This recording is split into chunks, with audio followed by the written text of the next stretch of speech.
Hello friends. उम्मीद आप सब अच्छे होंगे। दोस्तों, सबसे पहले सॉरी, क्योंकि कल मैं वीडियो नहीं ला पाया और मैं आप लोग को इन्फॉर्म भी नहीं कर पाया टेलीग्राम पे। उसके पीछे वजह ये थी कि हमारे मोहल्ले में एक बड़े पापा थे, उनकी डेथ हो गई थी। उनकी डेथ दोपहर में 12 साढ़े 12 बजे के आसपास हुई है। फिर आप समझ ही सकते हैं उसके आगे का प्रोसेस। तो काफ़ी ज़्यादा बिजी था, वहीं पे था मैं पूरा दिन। तो इस नाते मैं वीडियो नहीं ला पाया, उसके लिए माफ़ करिएगा। अच्छा, कल ही मुझे एक मैसेज भी आया था कि सर ये वीडियो डेली आएगी ना, कंटिन्यू रहेगी ना, बंद नहीं करेंगे ना। तो मैंने उनको कहा था कि हाँ, ये वीडियो डेली आएगी और बंद नहीं होगी, कंटिन्यू रहेगी। और कल ही मैं वीडियो नहीं ला पाया, तो प्लीज़ उसके लिए माफ़ करिएगा। और अगर भगवान न करे नेक्स्ट टाइम ऐसी कोई घटना होती भी है तो मैं आप लोग को टेलीग्राम पे मैसेज कर दूंगा, प्रोवाइड करवा दूंगा, मैसेज अपडेट आप लोग को दे दूंगा। कल मैं ये सारी चीज़ें नहीं कर पाया तो प्लीज़ माफ़ कर दीजिएगा उसके लिए। चलिए बिना टाइम गवाए देखते हैं आज के इंपॉर्टेंट क्वेश्चन को। आज का टॉपिक हमारा आईआर, इंटरनेशनल रिलेशन। तो थोड़ा सा ध्यान से अटेम्प्ट करिएगा, क्योंकि इस टॉपिक में अच्छे अच्छे स्टूडेंट जो है ना, उनको थोड़ी सी दिक्कत हो जाती है। अब ये इतना वाइड टॉपिक है, इतना विस्तृत टॉपिक है, तो इसमें दिक्कत देखने को मिलती है अक्सर, ना सिर्फ प्री के लेवल पर बल्कि जो हमारा मेंस का लेवल होता है ना, वहाँ पे भी बहुत सारे स्टूडेंट को ये दिक्कत हो जाती है कि इसको अटेम्प्ट कैसे करें, चीज़ समझ ही नहीं आ रही है। तो इसको थोड़ा सा ध्यान से देखिएगा। चलिए देखते हैं आज का क्वेश्चन नंबर 1। अच्छा, यहाँ पे एक शहर का नाम दिया गया है, हो सकता है कि मैं इसको ठीक से प्रोनाउंस ना कर पाऊँ, उच्चारण ना कर पाऊँ। तो एक बार आप लोग स्क्रीन की तरफ देख लीजिएगा, हो सकता है कि मैं इसका नाम सही से ना ले पाऊँ, नाम थोड़ा सा टफ है। बात की जा रही है सिवियरो डोनेट्स के बारे में। ये एक प्रमुख औद्योगिक केंद्र है जो अपने रासायनिक संयंत्रों और मशीन निर्माण कारखानों के लिए जाना जाता है। पूछ रहा है कि ये किस देश में स्थित है। ऑप्शन ए है रूस, ऑप्शन बी है ये रोमानिया, ऑप्शन सी है इसराइल, ऑप्शन डी है यूक्रेन। अब देखिए, यहाँ पे मैं क्वेश्चन अटेम्प्ट करने का एक तरीका बता रहा हूँ, हो सकता है कि हमें पता ना हो कि ये कहाँ पे है। वैसे तो ये चर्चा में था और लगातार चर्चा में तो जानकारी होनी चाहिए, और अगर नहीं भी है तो हम क्या कर सकते हैं, कम से कम एक ऑप्शन तो आप में से हर कोई काट देगा। ऑप्शन बी सबसे पहले इसको काट देंगे। अच्छा, पहले इंग्लिश वाले क्वेश्चन देख लीजिए, नहीं तो कहेंगे हमारे साथ नाइंसाफी हो रही है। हमें तो क्वेश्चन दिखाई नहीं गया। ये इंग्लिश वाला क्वेश्चन है, इसको पढ़ लीजिएगा। और मैं हमेशा कहता हूँ कि चाहे इंग्लिश मीडियम स्टूडेंट हो चाहे हिंदी मीडियम, आपको एक बार देखना ज़रूर चाहिए इंग्लिश वाला क्वेश्चन। कई बार क्या होता है कि हिंदी में जो शब्द लिखे होते हैं ना, बहुत टफ होते हैं, हमारे समझ नहीं आते कि कहना क्या चाहता है, और इंग्लिश में वही शब्द हमें आसान लगता है। तो सेम क्वेश्चन इंग्लिश में है। देखिए, यहाँ पे एक ऑप्शन तो गया रोमानिया वाला। अब चर्चा में वर्तमान समय में दो ही तीन क्षेत्र हैं जो बहुत ज़्यादा चर्चा में, एक तो रसिया हो गया, रसिया यूक्रेन हो गया, दूसरा हो गया इसराइल और फिलिस्तीन। तो यही है जो बहुत ज़्यादा चर्चा में। अब इन्हीं में से किसी एक में होना चाहिए, और फिलिस्तीन तो ऑप्शन में दिया ही नहीं, तो फिलिस्तीन तो अपने आप ही कट गया। बचा क्या है? रसिया बचा, यूक्रेन बचा, इसराइल बचा। अब थोड़ा सा और कॉमन सेंस यूज करें। जो हमास था उसने इसराइल के ऊपर 5,000 मिसाइल दागे थे, पर क्या हमें ऐसा कुछ सुनने को मिला था कि उसके किसी प्रमुख औद्योगिक शहर का नुकसान हो गया या ऐसे कुछ घटना? अगर आप थोड़ा सा ध्यान देंगे तो ऐसा हमें कुछ भी सुनने को नहीं मिला था। ये सुनने को मिला था कि उसने जो इसराइल के लोग हैं उसको बंदी बना लिया हमास ने, पर हमें ऐसा कुछ और सुनने को नहीं मिला था कि किसी प्रमुख औद्योगिक केंद्र पर, किसी प्रमुख औद्योगिक शहर पर कोई और हमला हुआ। तो इसराइल भी यहाँ से कट गया। अब कौन कौन बचता है? रूस और यूक्रेन। तो यहाँ पे आपकी प्रोबेबिलिटी में 50% ला दिया हूँ, दो ऑप्शन तो ऐसे ही कट गया। इन्हीं दो में से कोई ऑप्शन है, या तो ए होगा या तो डी होगा। अब तो आप अटेम्प्ट कर ही लोगे ना इसको, तो इसका सही उत्तर है ऑप्शन डी, यूक्रेन। क्यों चर्चा में है? तो रसिया भाई साहब यूक्रेन के एक एक शहर की वाट लगाता जा रहा है, इतना बम्बारमेंट कर रहा है लगातार, उसके जो प्रमुख औद्योगिक शहर है उस पर हमले करता जा रहा है, उसको नस्तनाबूद करता जा रहा है। तो इसका सही उत्तर है यूक्रेन। ये है उसका मैप, ये है वो शहर। तो आप ये देख सकते हैं। इस मैप में भी आप देख सकते हैं, यहाँ पे सी ऑफ एजोव देखने को मिल रहा है, अजोव सागर देखने को मिल रहा है। एक तरफ रसिया है, एक तरफ यूक्रेन है, इन दोनों के बीच क्या पड़ता है? तो सी ऑफ एजोव पड़ता है। यूक्रेन की राजधानी क्या है? तो कीव उसकी राजधानी है, भी याद रखिएगा। बाकी एक्सप्लेनेशन में आपको क्या बताएगा? वही सारी चीज़ें जो हमने अभी देखी है मैप में, वही सारी चीज़ आपको बताने वाला है। ये इंग्लिश वाला एक्सप्लेनेशन है और ये हिंदी वाला है। सिवेरो डोनेट्स्क डोनबास क्षेत्र के सबसे बड़े शहरों में से एक है, जो यूक्रेन में रूसी सीमा से लगभग 140 किलोमीटर दक्षिण में स्थित है। यह सिवेर्स की डोनेट्स नदी के बाएं किनारे पर स्थित है। तो आपसे हो सकता है कि ये पूछ ले कि किस नदी के किनारे पर स्थित है, तो ये नदी का नाम याद रखिएगा, डोनेट्स नदी के बाएं किनारे पर। इसकी आबादी 1 लाख से अधिक है, तो ये तो कभी नहीं पूछेगा आबादी कितना है कितना नहीं है। प्रशासनिक रूप से सिवियारोडोनेट्स्क यूक्रेन के लुहांस्क ओब्लास्ट प्रांत के अंतर्गत आता है।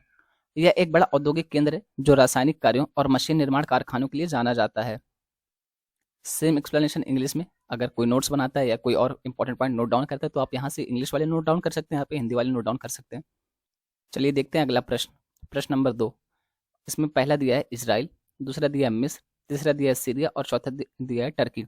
पूछ रहा है कि निम्नलिखित में से, सॉरी उपरोक्त में से कितने देश योम किप्पुर युद्ध में शामिल हैं? योम किप्पुर युद्ध, अब मेरे ख्याल से आप में से बहुत सारे लोग इसको पहली बार सुन रहे होंगे। ऑप्शन ए है केवल एक, ऑप्शन बी है केवल दो, ऑप्शन सी है तीनों, ऑप्शन डी है कोई नहीं। सेम क्वेश्चन इंग्लिश में, इंग्लिश वालों के लिए। तो यहाँ से आप देख सकते हैं इंग्लिश वाले बताएं कि आप लोग को कम टाइम तो नहीं ना मिलता है क्वेश्चन देखने के लिए, ऐसा तो नहीं ना कि मैं तुरंत उसको स्किप कर देता हूँ, आगे बढ़ जाता हूँ और आप लोग क्वेश्चन देख भी नहीं पाते हो। तो आपको काम वही करना है कि पहले वीडियो को पॉज करिए, जैसे ही क्वेश्चन आपके सामने आता है इसके पहले कि मैं पढ़ूँ, आप लोग वीडियो को पॉज करिए, क्वेश्चन खुद से पढ़िए, उसके ऑप्शन खुद से पढ़िए, उसके बाद उसको अटेम्प्ट करिए, उसके बाद देखिए कि मैं सही बता रहा हूँ या गलत बता रहा हूँ, आपका आंसर सही हो रहा है या गलत हो रहा है, उसके बाद देखिए आप। ये नहीं कि आप वेट करें कि हाँ सर तो बताएंगे ही, मुझे क्या ज़रूरत है। तो जब तक आप खुद से नहीं पढ़ेंगे, ऑप्शन नहीं पढ़ेंगे और उसको अटेम्प्ट नहीं करेंगे, तब तक कोई मतलब नहीं है। इसका सही उत्तर है ऑप्शन सी। तीन जो देश हैं ये शामिल थे, कौन कौन से? तो इसराइल शामिल था इसमें, मिस्र और सीरिया, ये तीनों देश शामिल थे, टर्की इसमें शामिल नहीं था। चलिए देखते हैं इसकी एक्सप्लेनेशन। योम किप्पुर युद्ध या अक्टूबर युद्ध, यानी कि इसको अक्टूबर युद्ध भी कहा जाता है, या तो फिर योम किप्पुर युद्ध भी कहा जाता है, या तो फिर इसको रमजान युद्ध भी कहा जाता है। ये 6 से लेकर के 25 अक्टूबर 1973 तक एक तरफ इसराइल और दूसरी तरफ मिस्र और सीरिया के बीच लड़ा गया था। तो इसमें कौन कौन शामिल थे? इसराइल शामिल था, मिस्र शामिल था, मिस्र को इजिप्ट कहा जाता है, उसके अलावा सीरिया, ये 3 देश इसमें शामिल थे। कब से कब तक लड़ा गया था? तो 6 से 25 अक्टूबर 1973 तक लड़ा गया था। क्योंकि अक्टूबर में लड़ा गया था इसी नाते इसको अक्टूबर का युद्ध भी कहा जाता है, अक्टूबर युद्ध कहा जाता है, फिर रमजान युद्ध भी कहा जाता है। इसको चौथा अरब इसराइल युद्ध भी कहा जाता है। ये चौथा अरब इसराइल युद्ध थी। सिंपल सी बात है कि इसके पहले 3 बार और अरब और इसराइल के बीच युद्ध हुआ होगा। वो कब कब हुआ था? तो पहला हुआ था 1949 में, दूसरा हुआ था 1956 में और तीसरा हुआ था 1967 में।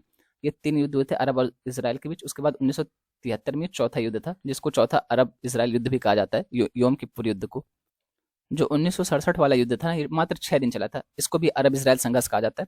तो इसमें कई अरब देश एक तरफ थे और इसराइल अकेला था, और इसने सारे अरब देशों को धूल चटा दी थी। यानी कि सिर्फ 6 दिन में ये अरब वाले टिक पाए थे इसराइल के सामने, और 6 दिन में ये युद्ध समाप्त हो गया था 1967 वाला।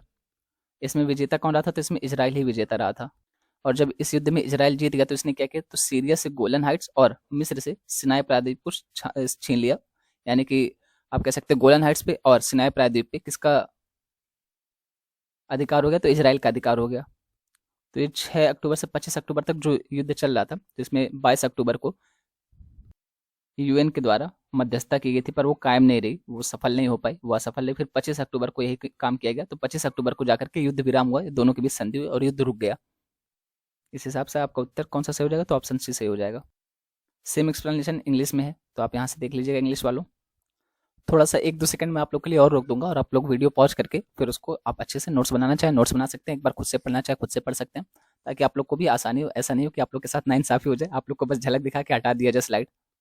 तो ये 1-2 सेकंड के लिए मैं आपको वीडियो ऐसे दिखा दिया करूंगा, ये स्लाइड दिखा दिया करूंगा। जो भी इंग्लिश मीडियम से वो यहाँ से आप अपना पढ़ लीजिएगा वीडियो पॉज करके। नोट्स बनाना है तो नोट्स बना लीजिएगा। चलिए देखते हैं अगला प्रश्न, प्रश्न नंबर 3। वर्ष 2022 के लिए भारत में अपराध पर राष्ट्रीय अपराध रिकॉर्ड ब्यूरो एनसीआरबी की वार्षिक रिपोर्ट के संदर्भ में निम्नलिखित कथनों पर विचार करें। अच्छा, ये आईआर का क्वेश्चन है, सिर्फ ये क्वेश्चन है जो थोड़ा सा अलग है, पर इस टॉपिक को मैंने आपको पढ़ाया भी था पर्सनली, अलग से वीडियो में पढ़ाया था, तो आपको ये याद होना चाहिए। अगर प्रीलिम्स में नहीं भी आता है ना, तो आप इसको मेंस में इसका डेटा यूज कर सकते हैं, क्योंकि एनसीआरबी का डेटा है। एनसीआरबी कौन से मंत्रालय के अंतर्गत आती है? मैंने आपको बताया था कि होम मिनिस्ट्री के अंतर्गत आती है, यानी कि हमारे सरकार के द्वारा दिया गया डेटा है। तो जो हमारे सरकार के द्वारा दिया गया डेटा अगर वो हमारे एग्जाम में मान्य नहीं होगा, तो कौन सा डेटा मान्य होगा? तो ये डेटा आपके बहुत काम आने वाला है, तो उस डेटा को संभाल के रखिएगा, आप अपने मेंस आंसर राइटिंग में यूज कर सकते हैं। कथन 1 है, अपराध दर या प्रति लाख जनसंख्या पर दर्ज अपराध 2021 से 2022 में बढ़ गए हैं। देखिए यहाँ पे अब आपको ये नहीं बताया कि कितने मामले थे, कितने हो गए। यूपीएससी सेम इसी तरीके से पूछता है, ये पूछेगा कि पिछले वर्ष की तुलना में कमी हुई है या पिछले वर्ष की तुलना में वृद्धि हुई है, ऐसे ही पूछता है, कोई और डेटा नहीं देगा। पर जब तक आपको डेटा पता नहीं होगा तो आप कैसे जानोगे वृद्धि हुई है कमी हुई है। दूसरा कथन है, 2021 की तुलना में 2022 में साइबर अपराध की रिपोर्टिंग में काफी वृद्धि हुई है। पूछ रहा कि कौन सा सही है? ऑप्शन ए है केवल 1, ऑप्शन बी है केवल 2, ऑप्शन सी है 1 और 2 दोनों, ऑप्शन डी है ना तो 1 और ना ही 2। सेम क्वेश्चन इंग्लिश में। आइए इंग्लिश वालों पढ़िए और सही करिए इसको। पढ़ लीजिए इस क्वेश्चन को पूरा अच्छे से पढ़िए और उसको अटेम्प्ट करिए। मैं कहता हूँ ना कि जैसे वीडियो आपके सामने आते हैं, जैसे क्वेश्चन आपके सामने आता है, वीडियो को पॉज करें, पूरा प्रश्न पढ़ें, पूरा क्वेश्चन पढ़ें, उसके बाद ऑप्शंस पढ़ें, उसके बाद खुद अटेम्प्ट करें। उसके बाद देखिए कि आपने सही अटेम्प्ट किया था या गलत अटेम्प्ट किया था। मुझे पता है कि आप लोग को अभी इस वीडियो की इंपॉर्टेंस समझ नहीं आ रही होगी, आप लोग को लग रहा है कि ये क्या बकवास चल रहा है। पर आप यकीन मान लो, जिस दिन आपका प्रीलिम्स का एग्जाम होगा ना, उसके बाद आप आके देखना इस वीडियो पे, उसके बाद आप आके कमेंट करना कि सर इसमें से आया था या नहीं आया था, या क्या हमारा माइंड जो था वो इस तरीके से रीड कर रहा था या नहीं, हमारा टेम्परामेंट डेवलप हुआ कि नहीं। देखिए, प्रश्न आए या ना आए, वो यूपीएससी है, उसको कहा भी जाता है अनप्रिडिक्टेबल सर्विस कमीशन, ठीक है। तो हो सकता है कि डायरेक्ट आपको प्रश्न ना मिले, पर करंट अफेयर और क्या है, यही सारे तो करंट अफेयर्स हैं जो आप कर रहे हो सकता है कि डायरेक्ट आपसे करंट अफेयर्स यहाँ से ना पूछे, पर अगर आपका टेम्परामेंट उसे डेवलप हो गया कि प्रश्न को हल कैसे करना है, अगर कोई चीज़ आती है तो उसके ऊपर ध्यान कैसे देना है, उसको आप कह सकते हैं एलिमिनेट कैसे करना है। तो वो चीज़ जब आपकी टेम्परामेंट डेवलप हो जाएगी ना, तब आप कुछ ऐसे प्रश्न होंगे जो आपको बिल्कुल भी नहीं पता थे, आप एक ऑप्शन भी उसका नहीं जानते थे, पर आपने उसको सही कर दिया क्योंकि आप लगातार प्रैक्टिस में थे। और कहते हैं ना कि प्रैक्टिस एक आदमी को परफेक्ट बना देती है, तो प्रैक्टिस करते रहिए, उसको छोड़िए नहीं। अगर आप लोग को याद हो तो यहाँ पे दूसरा स्टेटमेंट तो पूरी तरीके से सही है, क्योंकि पूछ रहा है कि काफ़ी वृद्धि हुई है किसके 2021 की तुलना में 2022 में। मैंने आपको बताया था कि लगभग 24% की वृद्धि देखने को मिली है जो साइबर क्राइम के मामले, साइबर रिपोर्ट के मामले, उसमें 2021 की तुलना में 2022 में 24% की वृद्धि देखने को मिली है। पर जो पहला स्टेटमेंट है ये गलत है। इसमें क्या कहा जा रहा है कि 2021 से 2022 में बढ़ गए हैं, यानी कि जो रिपोर्टिंग वाली बात है, हर प्रति लाख जनसंख्या पर दर्ज मामलों की संख्या बढ़ी नहीं है, बल्कि इसमें गिरावट आई है। 4.5% के आसपास इसमें गिरावट देखने को मिली है। तो पहला स्टेटमेंट आपका गलत हो गया, दूसरा सही हो गया। तो ऑप्शन आपका कौन सा हो जाएगा? ऑप्शन बी आपका सही उत्तर हो जाएगा, बी, केवल दूसरा कथन सही है। एक्सप्लेनेशन देखते हैं, व्याख्या देखते हैं। तो वही चीज बताई जा रही है, राष्ट्रीय अपराध रिकॉर्ड ब्यूरो एनसीआरबी ने वर्ष 2022 के लिए भारत में अपराध पर अपनी वार्षिक रिपोर्ट जारी की है। बाकी वो सारी चीजें की गई, ये हमारे लिए उतना इंपॉर्टेंट नहीं है, चीज मैंने आपको पहले ही बताई। जो इंपॉर्टेंट स्लाइड है वो ये है, डेटा वाली। 2022 में कुल 58,24,946 संज्ञेय अपराध दर्ज किए गए थे, जिनमें से 35,61,379 मामले जो थे ये भारतीय दंड संहिता आईपीसी इंडियन पिनल कोड के तहत दर्ज किए गए थे। बाकी 22,63,567 मामले जो है ये विशेष और स्थानीय कानून अपराध शामिल थे इसमें, यानी कि जो विशेष और स्थानीय कानून है उसके तहत इतने मामले दर्ज किए गए थे, 22,63,567 मामले। अब स्थानीय और विशेष कानून से क्या मतलब है? तो इसका मतलब ये कि जैसे एक कोई अपराध है तो ये हो सकता है कि किसी अन्य राज्य में, जैसे मान लीजिए महाराष्ट्र में उसी अपराध के लिए कोई अन्य सजा दी गई है, उत्तर प्रदेश में, बिहार में, छत्तीसगढ़ में, तेलंगाना में उसी अपराध के लिए हो सकता है कोई अलग सजा बनाई गई हो। तो ये हो गया स्थानीय कानून या विशेष कानून। और जो आईपीसी है ये तो पूरे इंडिया के लेवल पर एक ही, हमारे देश में एक ही आईपीसी है, तो वो चीज़ हो गई। और कह रहा है कि इसमें 2021 की तुलना में 2022 में 4.5% की गिरावट देखने को मिली है। और यही स्टेटमेंट था आपका कि इसमें वृद्धि हुई है, जबकि स्टेटमेंट क्या है? वृद्धि हुई है। और यहाँ पे ऑप्शन जो हमारा है वो गलत इसीलिए हुआ है क्योंकि इसमें कमी देखने को मिल रही है। अपराध दर या प्रति लाख जनसंख्या पर पंजीकृत अपराध 2021 में 445.9 से घट करके 2022 में 422.2 हो गया है। अगला बिंदु, 2022 में महिलाओं के खिलाफ अपराध के 4,45,256 मामले दर्ज किए गए। यह 2021 की संख्या से 4% की वृद्धि दिखाते हैं, यानी कि महिलाओं के खिलाफ जो अपराध होते हैं वो 2021 की तुलना में 2022 में ज़्यादा हुए हैं, 4% की उसमें वृद्धि देखने को मिल रही है।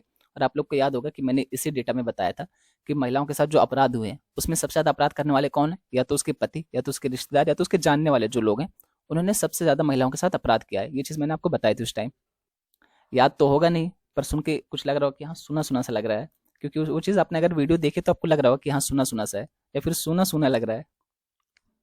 महिलाओं के खिलाफ अपराध का सबसे बड़ा हिस्सा पति या उसके रिश्तेदारों द्वारा क्रूरता के थे, कितना? तो 31.4% मामले।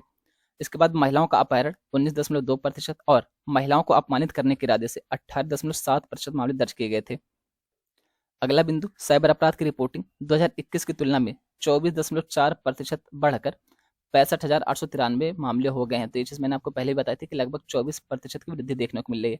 अब यहाँ पे 24.4% दिया गया है। अगर आपको पूरा डेटा याद है तो पूरा लिखिए 24.4%, अगर पूरा नहीं याद है तो आप लिख सकते हैं कि लगभग 24%।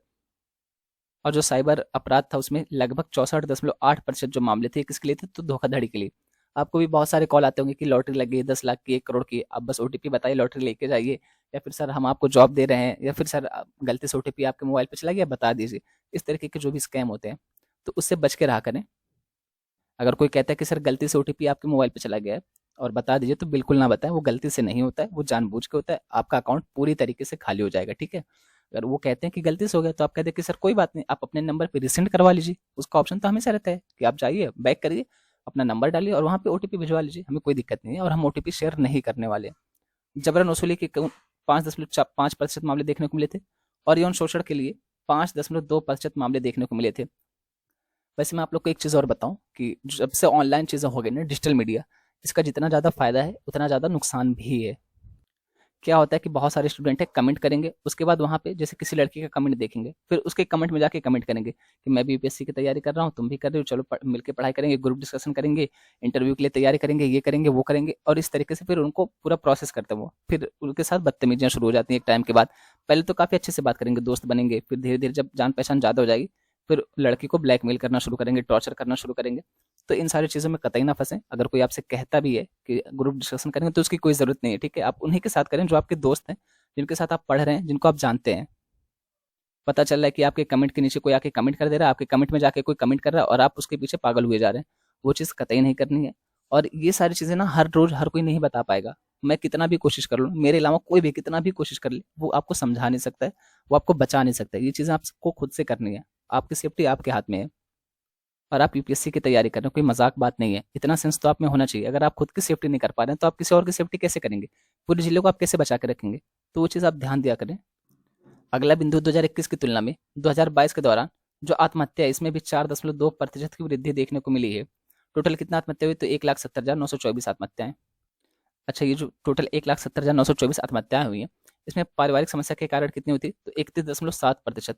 और ये पारिवारिक समस्या जो है, इसमें विवाह संबंध को छोड़ करके, और विवाह के नाते कितनी आत्महत्याएं हुई हैं विवाह संबंधित? तो 4.8%। और बीमारी के कारण तो 18.4%।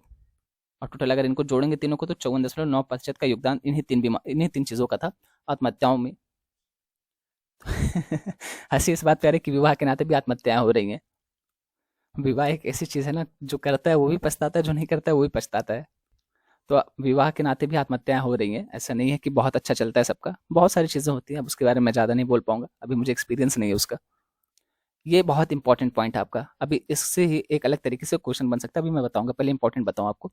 आत्महत्या पीड़ितों का कुल पुरुष से महिला अनुपात, यानी कि जो मेल फीमेल रेशियो कितना था, अगर आप देखेंगे तो 71.8%, ये सॉरी 71.8 और 28.2 का अनुपात था। यानी कि जहां एक तरफ लगभग 72 पुरुष आत्महत्याएं कर रहे हैं, वहीं महिलाओं की आत्महत्या करने की दर कितना? 28। यानी कि 28 महिलाएं आत्महत्या कर रही हैं और 72 पुरुष आत्महत्या कर रहे हैं। ये एक मोटा मोटा आंकड़ा है। जो अनुपात है वो पुरुषों में ज्यादा देखने को मिला है। तो हो सकता है कि आपसे स्टेटमेंट में ये दे दे कि पुरुष जो है महिलाओं की तुलना में अधिक आत्महत्या करते हैं, तो ये स्टेटमेंट आपकी सही हो जाएगी। आप यहाँ से अनुपात से देख सकते हैं। हो सकता है कि अनुपात ना दे, कोई डेटा ना दे, बस इतना ही लिख दे कि पुरुष महिलाओं की तुलना में आत्महत्या ज्यादा करते हैं। अब इसके पीछे बहुत सारी वजह हो सकती है। जो मुझे एक वजह ये लग रही है कि महिलाओं के अंदर जो सहने की क्षमता ना, वो थोड़ी सी ज्यादा होती है पुरुषों की तुलना में। पुरुषों को तो क्या है, हर बात बात पे गुस्सा आ जाता है। महिलाओं के अंदर सहने की क्षमता बहुत ज्यादा होती है। वो फैमिली को भी टॉर्चर झेल रही है अपने, दो दो फैमिली का, एक तो शादी के बाद वाला जो होता है, एक तो अपने घर का टॉर्चर, और दूसरा जो उनके ससुराल है वहाँ का, दोनों का टॉर्चर उनको झेलना है। फिर हस्बैंड का देखना है, बच्चों का देखना है, उसके बाद अपनी चीजें करनी है। तो उनके अंदर सहनशीलता बहुत ज्यादा होती है, शक्ति बहुत ज्यादा होती है। शायद इसी नाते शक्ति का रूप मानी जाती है। एक वजह तो ये भी रहेगी। दूसरी ये है कि कई बार महिलाओं के ऊपर कमाने का उतना प्रेशर नहीं होता है, बेरोजगारी का उतना प्रेशर नहीं होता है। अगर महिला काम ना भी करे तो हमारा समाज एक्सेप्ट कर लेगा, पर अगर पुरुष काम ना करे तो हमारा समाज उसको कभी एक्सेप्ट नहीं करेगा। तो ये बेरोजगारी का जो धब्बा है ना, वो बहुत बड़ा धब्बा रहता है। तो हो सकता है ऐसी बहुत सारी वजह होंगी। इंग्लिश मीडियम वालों, ये रहा आपके लिए। उनको लगता है कि सर आप हिंदी वाला पढ़ के बता देते, तो हम लोग को नहीं बताते इंग्लिश वाला। अगर मैं दोनों लैंग्वेज में पढ़ने जाऊंगा ना तो बहुत टाइम लग जाएगा यार। 20 मिनट की जगह 40 मिनट 50 मिनट की वीडियो बन जाएगी। और उतना आपको कॉस्ट बेनिफिट कहते हैं ना, वो नहीं निकलेगा। हमें कहाँ पे फोकस करना है? कॉस्ट बेनिफिट बेनिफिट पे फोकस करना है। वैसे इतनी टफ भी हिंदी नहीं कि आपको समझ ही ना आए। यहाँ पे अनुपात का क्या मतलब है, रेशियो मतलब है, ये इतना भी नहीं है कि आपको समझ नहीं आए। अब यहाँ पे 71 ही तो लिखा है, आप वो देख रहे हो तो तुरंत उतना तो समझ ही जाओगे। ऐसा थोड़ी कि मैं 71 बोल रहा हूँ तो आप समझोगे नहीं 71 क्या होता है। तो आप यहाँ से एक्सप्लेनेशन देख लें। अगर आपको कोई इंपॉर्टेंट पॉइंट लगता है नोट डाउन करना है तो आप उसको नोट डाउन भी कर सकते हैं। वैसे इसमें से मैक्सिमम चीज़, अगर आत्महत्या वाला हम छोड़ दें, तो मैक्सिमम चीज़ मैंने आपको पहले ही बता दी है वीडियो में। उसकी पीडीएफ भी मैंने आपको दी थी। तो वो चीज़ें आपको अभी रिकॉल हो रही होंगी, आपका रिवीजन एक तरीके से हो रहा होगा। ये तीसरी स्लाइड यहाँ से देख लीजिएगा। चलिए देखते हैं अगला क्वेश्चन।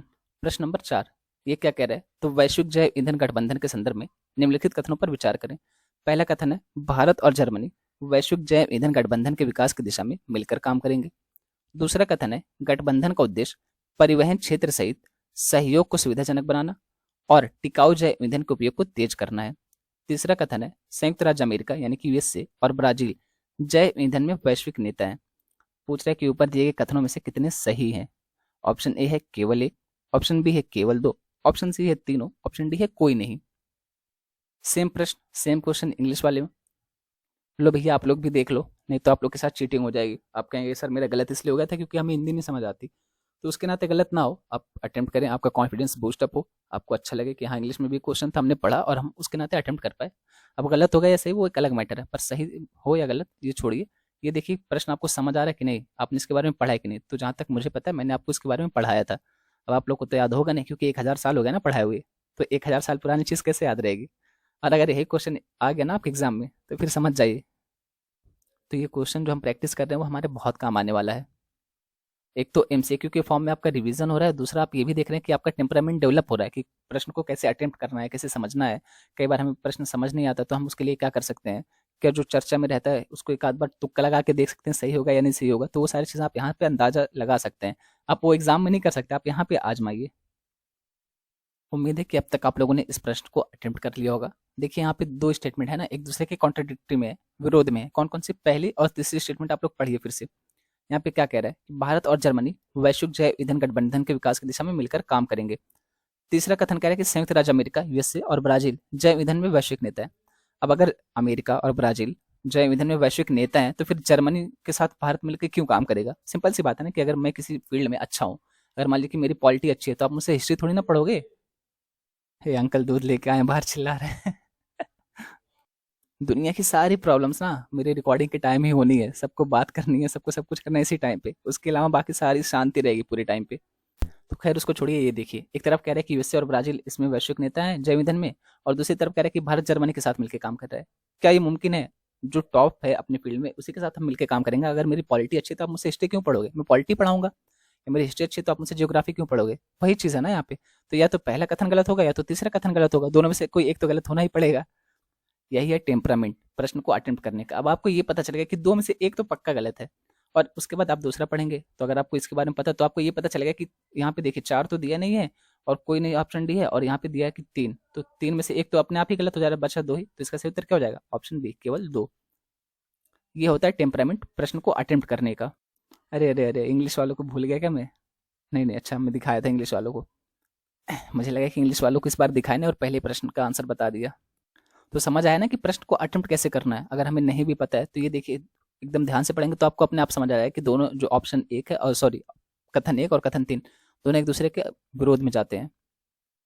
ये उसकी व्याख्या है, एक्सप्लेनेशन है। ब्राजील, भारत और संयुक्त राज्य अमेरिका जैव ईंधन के प्रमुख उत्पादक हैं। तो जब ये जैव ईंधन के प्रमुख उत्पादक थे तो यही लोग इस क्षेत्र में काम करेंगे, यही वैश्विक नेता बनेंगे। जर्मनी के साथ क्यों काम करेगा भारत?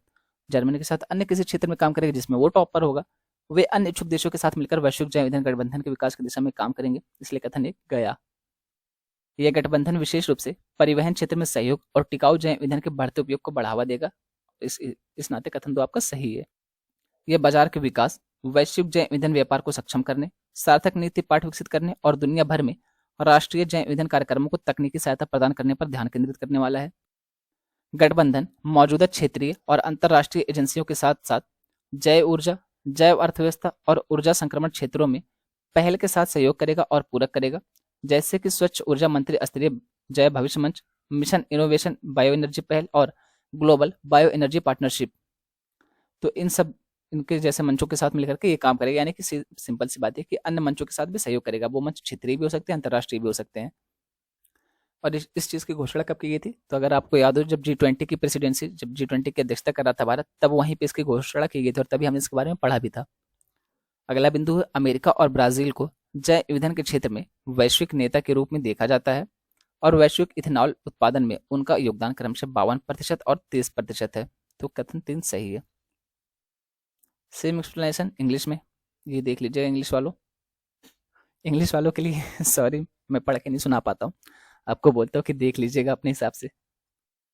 वैसे कोई इतनी टफ लैंग्वेज है नहीं इंग्लिश की, अगर हिंदी वाले पढ़ना चाहें तो उसको पढ़िएगा ना, आप लोग भी पढ़ सकते हो यार। आप एक बार ट्राई तो करो, इतना भी टफ नहीं है कि आपको समझ नहीं आएगा। सिंपल सी वर्ड यूज किए गए हैं, सिंपल सी लैंग्वेज यूज की गई है।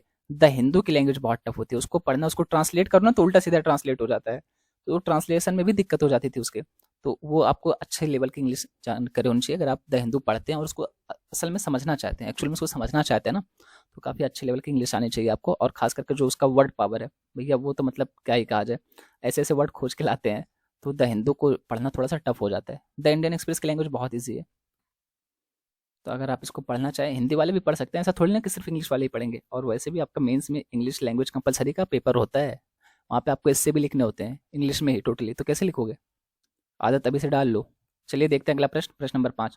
निम्नलिखित में से कौन सा राष्ट्र बहुत क्षेत्रीय तकनीकी और आर्थिक सहयोग के लिए बंगाल की खाड़ी पहल का हिस्सा नहीं है? चलो ये हिंदी में टोटल लिखा है, बता दो हिंदी वालों, समझ आ रहा है कि किसके बारे में बात की जा रही है? अभी ऐसे ना समझ आ रहा होगा, कैसे समझ आएगा किसके बारे में हम बात कर रहे हैं? तो इसके बारे में हम बात कर रहे हैं। समझ आ गया किसके बारे में हम बात कर रहे हैं? यहाँ पे देखो आप, which of the following nation is not a part of the bay of Bengal initiative for multi sectoral technical and economic cooperation. Option A है नेपाल, ऑप्शन बी है श्रीलंका, ऑप्शन सी है चीन, ऑप्शन डी है बांग्लादेश। एक्चुअली बेसिकली हम बात कर रहे हैं बिम्स्टेक के बारे में। अब सबको पता चलेगा कि अच्छा अच्छा बिम्स्टेक के बारे में बात कर रहे हैं। उसके पहले ये हिंदी लिखी है, देखो समझ नहीं आ रहा कि किसके बारे में पूछ रहा है। अब ये ध्यान देना कि पूछ रहा है हिस्सा नहीं है, यानी कि सदस्य नहीं है। पता चले कि आपको सारी चीजें पता है और आपको लगे कि यार सदस्य हैं, तो इसमें तो एक 3 सदस्य हैं। अब यहाँ पे किसके बारे में हम लोग टिक करें, तो यहाँ पे भी देख लिया करें कि क्या पूछ रहा है। कई बार वो सत्य की जगह असत्य पूछता है, सही की जगह गलत पूछता है, और हमें सारे ऑप्शंस पता है, हमें सारा क्वेश्चन पता है, उसके बाद भी गलत हो जाता है क्योंकि हमने इस पे नहीं ध्यान दिया था कि वो पूछ क्या रहा, सत्य या असत्य, सही या गलत क्या पूछ रहा है, हमने उसके ऊपर ध्यान नहीं दिया था, इसलिए तो वो गलत हो गया। वैसे तो इसका आंसर आप सभी को पता होगा, इसका सही आंसर है सी, चीन। चीन इसका सदस्य नहीं है। व्याख्या देखनी है, व्याख्या क्या ही देखोगे यार, इसके बारे में तो सबको पता है। ये एक क्षेत्रीय संगठन है, इसकी स्थापना कब हुई थी, तो 1997 में बैंकॉक घोषणा पर हस्ताक्षर के साथ हुई थी। तो कभी आपसे पूछे कि बैंकॉक घोषणा किस संगठन से संबंधित है, तो वो बिम्स्टेक हो जाएगा। बहुक्षेत्रीय तकनीकी और आर्थिक सहयोग के लिए बंगाल की खाड़ी पर यानी कि बिम्स्टेक की पहली विदेश मंत्रियों की बैठक बैंकॉक थाईलैंड में हुई है। तो हो सकता है कि जो वनडे एग्जाम होगा ना, वो आपसे ये पूछेगा कि इसकी पहली बैठक कहाँ पे हुई है, तो बैंकॉक थाईलैंड में हुई है। और यूपीएससी आपसे इसके बारे में नहीं पूछेगा, हो सकता है कि आपसे सदस्य पूछ ले या कौन सी घोषणा थी उसके बारे में पूछ ले, तो वो आपको ध्यान देना है। इसमें 7 सदस्य शामिल हैं। इसमें म्यांमार 1997 के अंत में और भूटान और नेपाल 2004 में शामिल हुए थे। और कौन कौन सी कंट्री, इसमें टोटल 7 कंट्री हैं, तो कौन कौन सी है, तो बांग्लादेश, भारत, श्रीलंका, थाईलैंड, उसके अलावा म्यांमार हो गया, नेपाल और भूटान हो गया। तो ये है टोटल कंट्रीज, 7 कंट्री हैं। इसमें चीन शामिल नहीं है। ये दुनिया की लगभग 22% आबादी का निर्माण करते हैं और इनकी जो संयुक्त जीडीपी है वो 2.7 ट्रिलियन डॉलर के करीब है। संयुक्त जीडीपी से क्या मतलब है, यानी कि जो 7 देश हैं, इन 7 देशों को मिलाकर के जो टोटल जीडीपी बनेगी वो 2.7 ट्रिलियन डॉलर के आसपास बनेगी। और इन टोटल 7 देशों को मिलाकर के लगभग दुनिया की 22% आबादी का ये प्रतिनिधित्व करते हैं। यानी कि जो बिम्स्टेक है ये दुनिया की 22% आबादी का प्रतिनिधित्व करने वाला संगठन है। बाकी वो सारी चीज़ें आपको लिखी गई हैं, आपको बताई गई हैं, आपको पता भी होगा इसके बारे में। ये इंग्लिश मीडियम वालों के लिए, इंग्लिश वाले यहाँ से देख लेंगे, उनका बस यही काम है कि यहाँ से देखेंगे। उनके बारे में मैं ज़्यादा बता नहीं पाता हूँ, उसके लिए सॉरी यार। देखिए मुझे पता है कि आज बोलने में बहुत सारी गलती हुई है और थोड़ा सा वही स्ट्रेस है किसी बात का, तो उसको छोड़िए। बोलने में जो भी गलती उसके लिए दिल से सॉरी। उम्मीद है कि आप लोग की वीडियो पसंद आ रही होगी। यहीं तक रखते हैं इस वीडियो को। आप लोग के सपोर्ट के लिए बहुत बहुत बहुत धन्यवाद।